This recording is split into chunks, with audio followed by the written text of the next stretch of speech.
Brandi Passante's life is falling apart. The storage warfare star's secret sickness is destroying her. Stalkers are mailing notes regarding her kids, so she can't leave the house. After 20 years, Jared attacked her at a pub after she dumped him. Everyone's favorite TV couple was false. The couple was apart for years during filming. Now, a single parent with COVID-19-stricken kids, she mourns her father. The terrible truth of TV's toughest female treasure seeker. Brandi Passante grew up in hardship.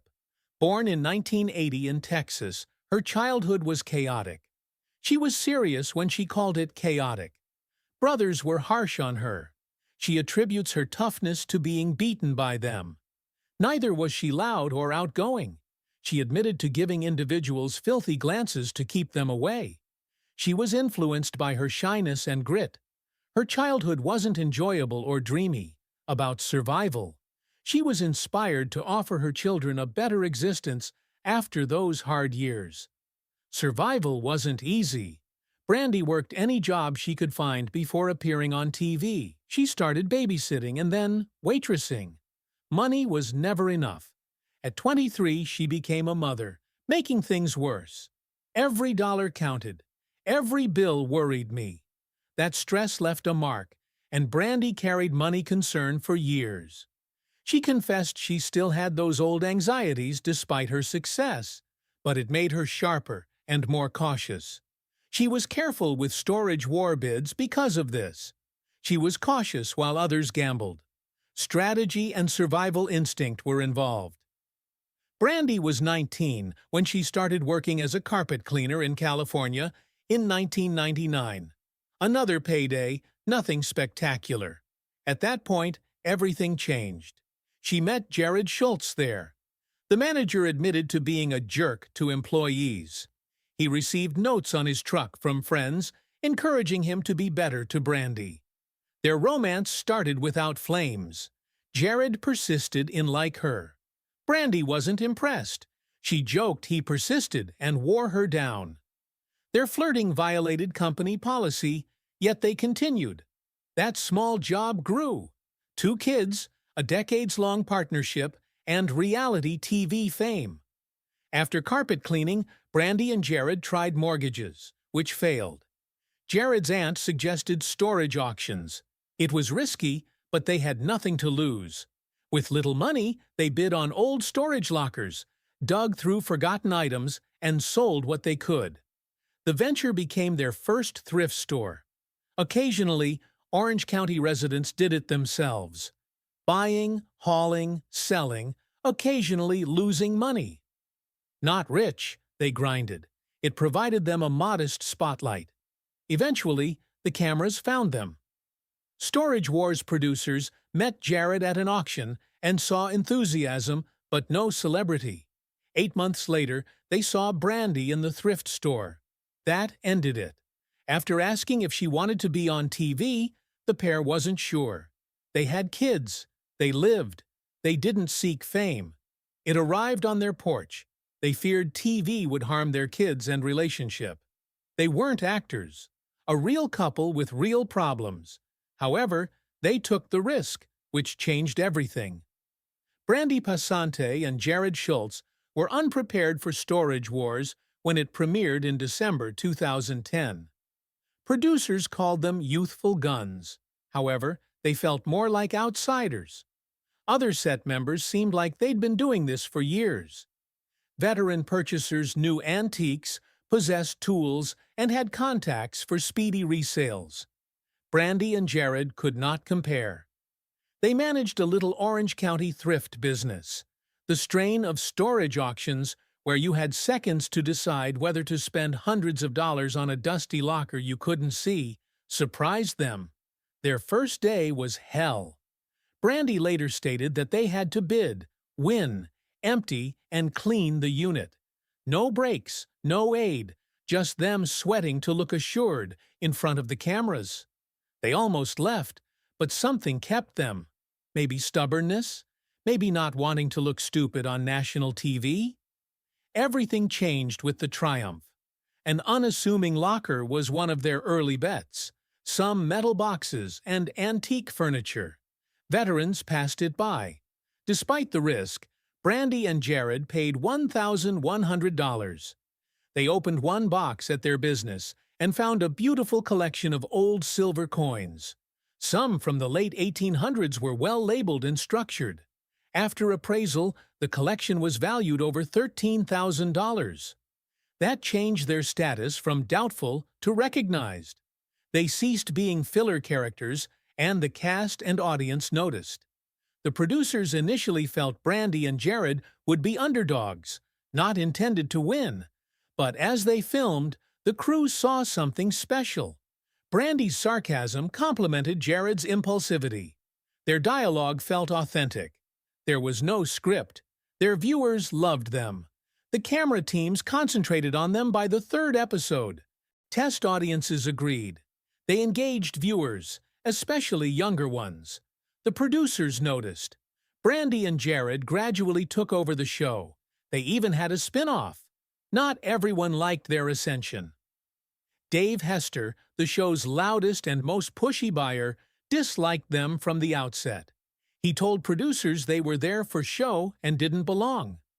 He also spread a rumor that one of their lockers was moldy at one Palm Springs auction to hurt their sales.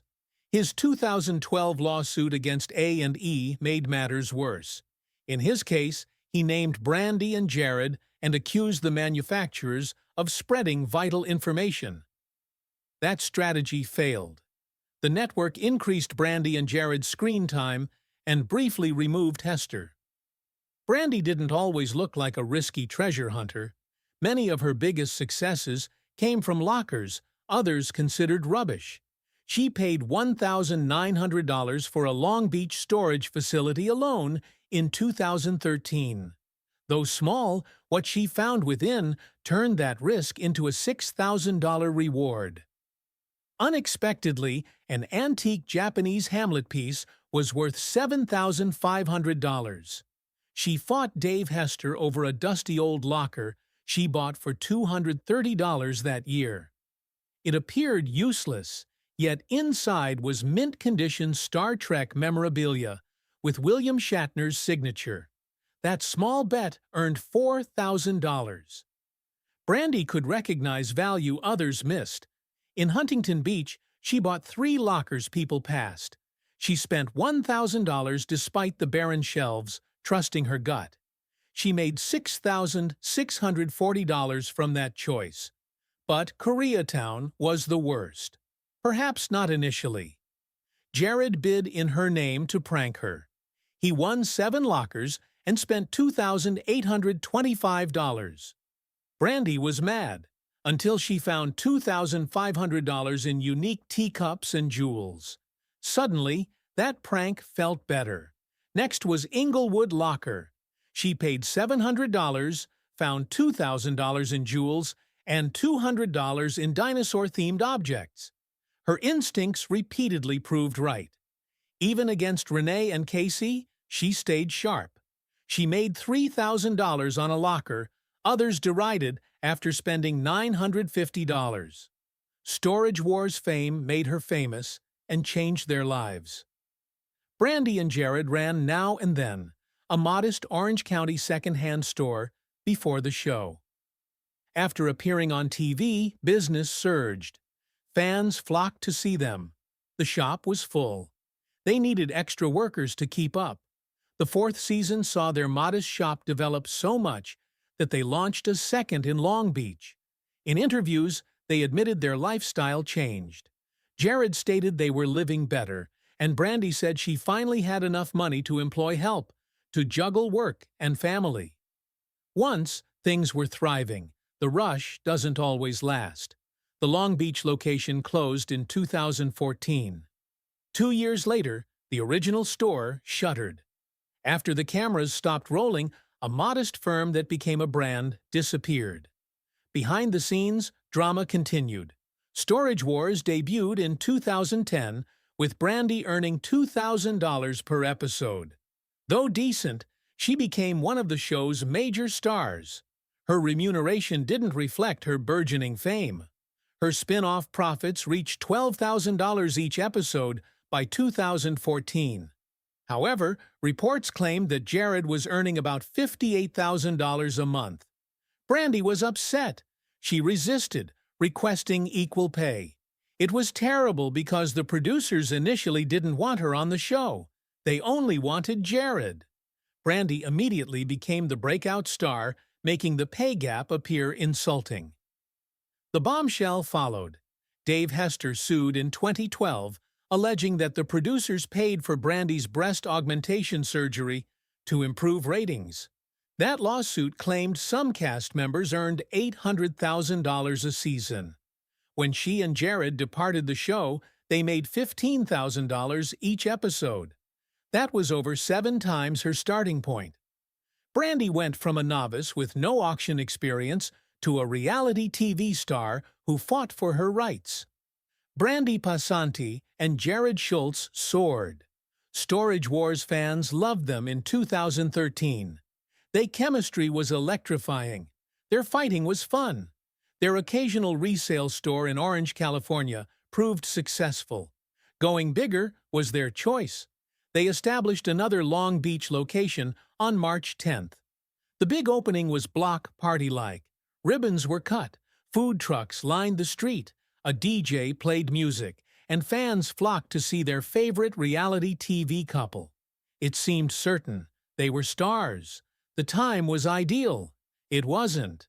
Secretly, the Long Beach store was losing money. Losing everything.